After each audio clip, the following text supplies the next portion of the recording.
ಪ್ರೀತಿಯ ಮಕ್ಕಳೇ ಮತ್ತು ಶಿಕ್ಷಕರೇ, ಮೈಲ್ಡ್ ಫ್ಯಾಮಿಲಿ ಯೂಟ್ಯೂಬ್ ಚಾನಲ್ಗೆ ಮತ್ತೆ ಸ್ವಾಗತ. ಇವತ್ತು ನಾವು ಕ್ವಶನ್ ಟ್ಯಾಗ್ಗಳ ಬಗ್ಗೆ ಅಧ್ಯಯನ ಮಾಡೋಣ. ಕ್ವಶನ್ ಟ್ಯಾಗ್ಸ್ ಏನು? ಕ್ವಶನ್ ಟ್ಯಾಗ್ ಅಂದರೆ what is question tag? It is a common practice in conversation to make a statement and ask for confirmation. Statement ಮಾಡುವಾಗ ಮತ್ತೆ ಅದು ಕನ್ಫರ್ಮೇಷನ್ ಅನ್ನು ಕೇಳುವಾಗ ಇದೊಂದು ಕಾಮನ್ ಪ್ರಾಕ್ಟೀಸ್ ಆಗಿದೆ. ಅಂಥದ್ದು ಒಂದು ಎಕ್ಸಾಂಪಲ್ ಅನ್ನು ನೋಡೋಣ. Manjula is intelligent. ಇದೊಂದು ಸ್ಟೇಟ್ಮೆಂಟ್ ಆದರೆ ಕನ್ಫರ್ಮೇಷನ್ಗೋಸ್ಕರ ನಾವು ಕೇಳೋ ರೀತಿ ಇದು, ಇಸಂಟ್ ಶಿ.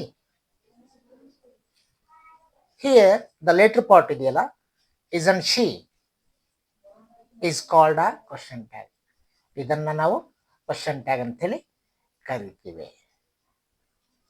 ಪ್ಯಾಟರ್ನ್ ಯಾವ ರೀತಿ ಇರುತ್ತೆ? ಇದು ಅವ್ರು ಕೊಟ್ಟಿರ್ತಕ್ಕಂಥ ಸೆಂಟೆನ್ಸ್ ಅಫರ್ಮೇಷನ್ ಅಥವಾ ಅಫರ್ಮೇಟಿವ್ ಸೆಂಟೆನ್ಸ್ ಅಥವಾ ಪಾಸಿಟಿವ್ ಸೆಂಟೆನ್ಸ್ ಆಗಿದ್ರೆ ಆಕ್ಸಿಲರಿ ವರ್ಬ್ ಅನ್ನು ಫಸ್ಟ್ ಬರಿತೀವಿ, ಆಮೇಲೆ ನಾಟ್ ಅನ್ನೋ ಶಬ್ದವನ್ನು ಬರಿತೀವಿ, ಆಮೇಲೆ ಸಬ್ಜೆಕ್ಟ್ ಅದನ್ನ ಪ್ರನೌನ್ ನಲ್ಲಿ ಬರಿತೀವಿ. ಇನ್ನ ಅವ್ರು ಕೊಟ್ಟಿರ್ತಕ್ಕಂಥ ಸೆಂಟೆನ್ಸ್ ನೆಗೆಟಿವ್ ಸೆಂಟೆನ್ಸ್ ಆಗಿದ್ರೆ ಅದನ್ನ ನಾವು ಕ್ವಶನ್ ಟ್ಯಾಗ್ ಮಾಡಬೇಕಾದ್ರೆ ಫಸ್ಟ್ ಆಕ್ಸಿಲರಿ ವರ್ಬ್ ಅನ್ನ ಬರಿತೀವಿ, ಆಮೇಲೆ ಸಬ್ಜೆಕ್ಟ್ ಅನ್ನ ಪ್ರನೌನ್ ಅಲ್ಲಿ ಬರಿತೀವಿ. ಈ ರೀತಿ ಪ್ಯಾಟರ್ನ್ ಬರಿಬೇಕಾಗತ್ತೆ. ಇನ್ನ ಇತರೆ ಎಕ್ಸಾಂಪಲ್ಗಳನ್ನ ನೋಡೋದಾದ್ರೆ, Lalitha and Lavanya are lazy ಅಂತಕ್ಕಂಥ ಸ್ಟೇಟ್ಮೆಂಟ್, ಇದನ್ನ ಯಾವ ರೀತಿ ನಾವು ಕ್ವಶನ್ ಟ್ಯಾಗ್ ಮಾಡೋದು? ಇಲ್ಲಿ ಆರ್ ಅಂತಕ್ಕಂಥ ಆಕ್ಸಿಲರಿ ವರ್ಬ್ ಇದೆ. ಮೊದಲು ಆಕ್ಸಿಲರಿ ವರ್ಬ್ ಅನ್ನ ತಗೊಳ್ತೀವಿ. ಇವ್ರು ಕೊಟ್ಟಿರ್ತಕ್ಕಂಥ ಸೆಂಟೆನ್ಸ್ ಪಾಸಿಟಿವ್ ಅಥವಾ ಅಫರ್ಮೇಟಿವ್ ಆಗಿದೆ, ಅದಕ್ಕೆ ನಾವು ನೆಗೆಟಿವ್ ಮಾಡಬೇಕಲ್ಲ, ನಾಟ್ ಅನ್ನೋದನ್ನ ಸೇರಿಸ್ತೀವಿ.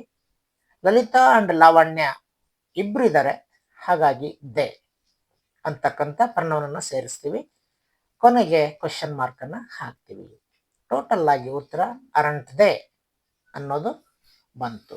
ಅದೇ ರೀತಿ ಯು ಆರ್ ಫ್ರೀ ಅಂತಕ್ಕಂಥ ಸ್ಟೇಟ್ಮೆಂಟ್ಗೆ ಇಲ್ಲಿ ಕ್ವಶನ್ ಟ್ಯಾಗ್ ಅನ್ನ ಮಾಡಬೇಕಾದ್ರೆ ಆರ್ ಅಂತಕ್ಕಂಥ ಒಂದು ಆಕ್ಸಿಲರಿ ವರ್ಬ್ ಅನ್ನು ಫಸ್ಟ್ ತಗೊಳ್ತೀವಿ, ನಾಟ್ ಅಂತಕ್ಕಂಥ ಒಂದು ಶಬ್ದವನ್ನು ಆಮೇಲೆ ಬರಿತೀವಿ, ಆಮೇಲೆ ಯು ಅಂತ ಅದಕ್ಕೆ ಪ್ರನೌನ್ ಆಗಿ ಯು ಅನ್ನೇ ಮತ್ತೆ ಬರಿತೀವಿ, ಕೊನೆಗೆ ಕ್ವಶನ್ ಮಾರ್ಕ್ ಅನ್ನು ಹಾಕ್ತೀವಿ. ಟೋಟಲ್ ಆಗಿ ಅರಂಟ್ ಯು ಅನ್ನೋದು ಕ್ವಶನ್ ಟ್ಯಾಗ್ ಆಗುತ್ತೆ.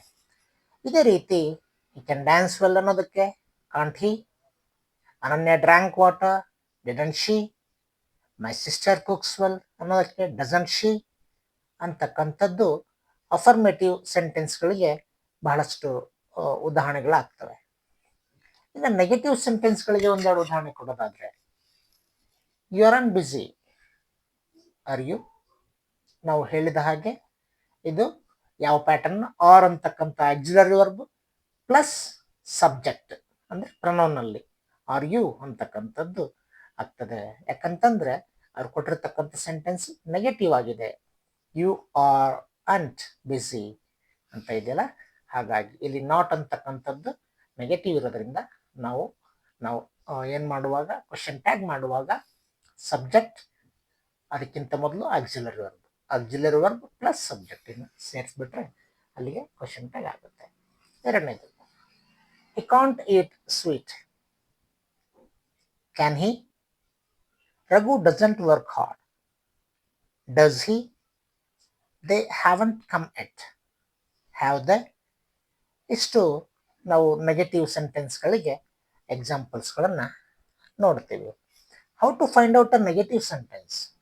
ಯಾವ ರೀತಿ ಅವ್ರು ಕೊಟ್ಟಿರ್ತಕ್ಕಂಥ ಸೆಂಟೆನ್ಸ್ ನೆಗೆಟಿವ್ ಆಗಿದೆ ಅಂತ ಕಂಡುಹಿಡಿಯೋದು ಹೇಗೆ? When a sentence has a negative word like not, no, never, seldom, hardly, scarcely, rarely, then it will be a negative sentence. ಯಾವಾಗ ಅವ್ರು ಕೊಟ್ಟಿರ್ತಕ್ಕಂಥ ಸೆಂಟೆನ್ಸ್ನಲ್ಲಿ ಸ್ಟೇಟ್ಮೆಂಟ್ನಲ್ಲಿ not, no, never, seldom, hardly, scarcely, rarely ಅನ್ನೋ ಪದಗಳಿರುತ್ತೆ, ಇವೆಲ್ಲ ನೆಗೆಟಿವ್ ಪದಗಳಾಗಿರೋದ್ರಿಂದ ನಾವು ಆ ಸೆಂಟೆನ್ಸ್ ಅನ್ನ ನೆಗೆಟಿವ್ ಸೆಂಟೆನ್ಸ್ ಅಂತ ಹೇಳಿ ಕರಿತೀವಿ. ಆವಾಗ ನಾವು ಅದನ್ನು ಪಾಸಿಟಿವ್ ಕ್ವಶನ್ ಟ್ಯಾಗ್ ಆಗಿ ಮಾಡ್ಬೋದಾಗಿರುತ್ತೆ. ಇಲ್ಲಿ ಪೆಕ್ಯುಲಿಯಾರಿಟೀಸ್ ಅಂತ ಬರ್ತವೆ, ಕೆಲವು ವಿಶೇಷತೆಗಳು ವೈಶಿಷ್ಟ್ಯತೆಗಳು ಬರ್ತವೆ. ಏನು ಅಂತಂದ್ರೆ ಎಕ್ಸಾಂಪಲ್ ಕೊಟ್ಟಿದ್ದೀನಿ ನೋಡಿ, wait a minute, can you ಅಂತಕ್ಕಂಥದ್ದು ಇದಕ್ಕೆ ಕ್ವಶನ್ ಟ್ಯಾಗ್ ಆಗುತ್ತೆ. I am right, aren't I, ನೋಡಿ ಬಹಳ ವಿಶೇಷ.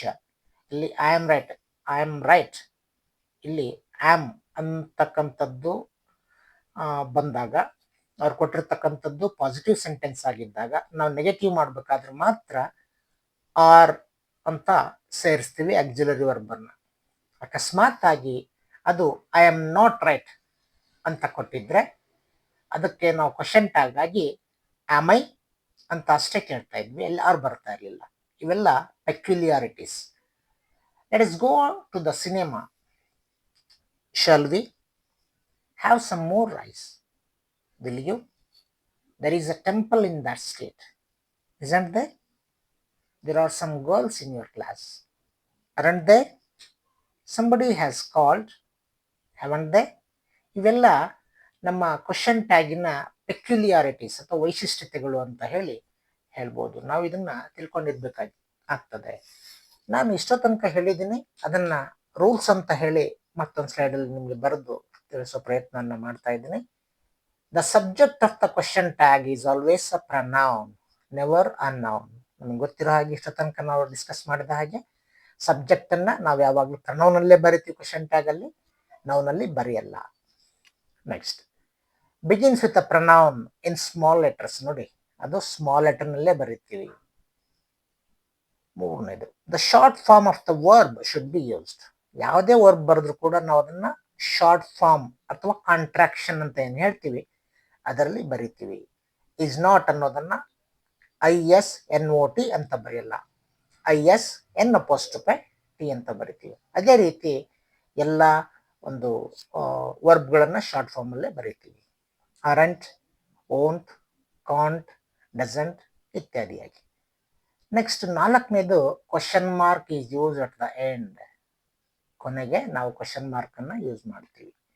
ಐದನೇದು, if the statement is affirmative the question tag will be negative and vice versa. ಅಂದ್ರೆ ಅವ್ರು ಕೊಟ್ಟಿರ್ತಕ್ಕಂಥ ಸೆಂಟೆನ್ಸ್ ಅಫರ್ಮೇಟಿವ್ ಆಗಿದ್ರೆ ನಾವು ಅದನ್ನ ನೆಗೆಟಿವ್ ಮಾಡ್ತೀವಿ ಕ್ವಶನ್ ಟ್ಯಾಗ್ ಅಲ್ಲಿ. ಅವ್ರು ಕೊಟ್ಟಿರ್ತಕ್ಕಂಥ ಸೆಂಟೆನ್ಸ್ ನೆಗೆಟಿವ್ ಆಗಿದ್ರೆ ನಾವು ಅದನ್ನ ಅಫರ್ಮೇಟಿವ್ ಅಥವಾ ಪಾಸಿಟಿವ್ ಮಾಡ್ತೀವಿ ಅಂತಕ್ಕಂಥದ್ದು.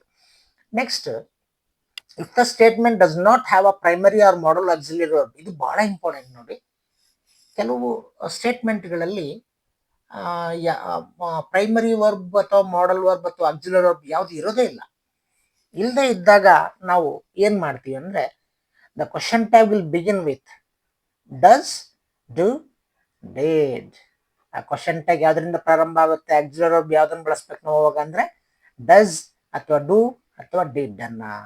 ಪ್ರೆಸೆಂಟ್ ಟೆನ್ಸ್ ಆಗಿದ್ರೆ, ಸಿಂಗುಲರ್ ಆಗಿದ್ರೆ ಡಸ್ ಅನ್ನ ಬಳಸ್ತೀವಿ. ಪ್ರೆಸೆಂಟ್ ಟೆನ್ಸ್ ಆಗಿದ್ರೆ ಐ ಅನ್ನೋದಿದ್ರೆ ಮತ್ತೆ ಬೇರೆ ಸಂದರ್ಭಗಳಲ್ಲಿ ಡೂ ಅನ್ನ ಬಳಸ್ತೀವಿ. ಇನ್ನು ಡಿಡ್ ಅನ್ನ ಯಾವಾಗ ಬಳಸ್ತೀವಿ ಅಂತ ನಮಗೆ ಗೊತ್ತಿದೆ, ಪಾಸ್ಟ್ ಟೆನ್ಸ್ ಅಲ್ಲಿ. ಅವ್ರು ಕೊಟ್ಟಿರ್ತಕ್ಕಂಥ ಸ್ಟೇಟ್ಮೆಂಟ್ಸ್ ಪಾಸ್ಟ್ ಟೆನ್ಸ್ ಆಗಿದ್ರೆ, ಅಲ್ಲಿ ಯಾವ್ದು ಆಕ್ಸಿಲರಿ ವರ್ಬ್ ಇಲ್ಲ ಅಂದ್ರೆ ಅವಾಗ ನಾವು ಡಿಡ್ ಅನ್ನ ಬಳಸ್ತೀವಿ. Depending on the person and number of the subject and tense form of the verb, ಇವುಗಳನ್ನೆಲ್ಲವನ್ನ ಗಮನದಲ್ಲಿಟ್ಕೊಂಡು ನಾವು ಕ್ವಶನ್ ಟ್ಯಾಗ್ ಅನ್ನ ಮಾಡಬೇಕಾಗುತ್ತೆ. ಇದೆಲ್ಲ ಬಹಳ ಬಹಳ ಇಂಪಾರ್ಟೆಂಟ್. ಇವನ್ 8th 9th 10th PUC ಮತ್ತೆ ಡಿಗ್ರಿಯವರು ಕೂಡ ಇಂಪಾರ್ಟೆಂಟ್ ಅಂತ ಹೇಳಲಿಕ್ಕೆ ಇಷ್ಟಪಡ್ತೀನಿ. ಇಷ್ಟೋ ತನಕ ತಾವೆಲ್ಲರೂ ಕ್ವಶನ್ ಟ್ಯಾಗ್ ಬಗ್ಗೆ ನನ್ನ ಮಾತನ್ನ ಕೇಳಿದ್ದಕ್ಕೆ ತುಂಬ ತುಂಬ ಧನ್ಯವಾದಗಳು. Thank you for watching and please subscribe and press the bell button and comment, share and like, please. Thank you so much.